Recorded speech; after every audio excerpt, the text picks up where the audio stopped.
தினமும் நீங்க பஞ்சாங்கம் பாக்குறதுனால எவ்வளவு நன்மை கிடைக்கும் தெரியுமா? அதை பத்தி இந்த வீடியோல நம்ம பார்க்கலாம். பஞ்சாங்கம் அப்படின்னு சொன்னா திதி, வார, நட்சத்திர, யோக, கரணம் அப்படின்னு சொல்லக்கூடிய 5 அங்கங்களை கொண்டதுதான் பஞ்சாங்கம்.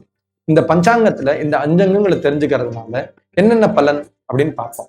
திதிஷ்ய ஸ்ரீயமாப்னோதி. திதியை தெரிஞ்சுக்கிறதுனால நம்மளுக்கு நல்ல செல்வம் கிடைக்கும். வாராத் ஆயுஷ்ய வர்தனம். நம்ம என்ன வாரம், அதாவது என்ன கிழமை அப்படின்னு தெரிஞ்சுக்கிறதுனால நம்மளுக்கு நல்ல ஆயுசு கிடைக்கும். நக்ஷத்ராத் ஹரதி பாபம். நட்சத்திரம், இன்னைக்கு என்ன நட்சத்திரம் அப்படின்னு தெரிஞ்சுக்கிறதுனால நம்ம செஞ்சதான பாபங்கள் விலகும். யோகாத் ரோக நிவாரணம். இன்னைக்கு என்ன யோகம்னு தெரிஞ்சுக்கிறதுனால நம்மளுக்கு ஏற்படக்கூடியதான வியாதிகள் அகலும். கரணாத் காரிய சித்தியர்த்தம். என்ன கரணம் அப்படின்னு தெரிஞ்சுக்கிறதுனால காரிய சித்தி கிடைக்கும். இப்படி 5 நன்மைகளையும் நீங்க வாழ்க்கையில பெறணும்னா ஒன்னும் செய்ய வேண்டாம்.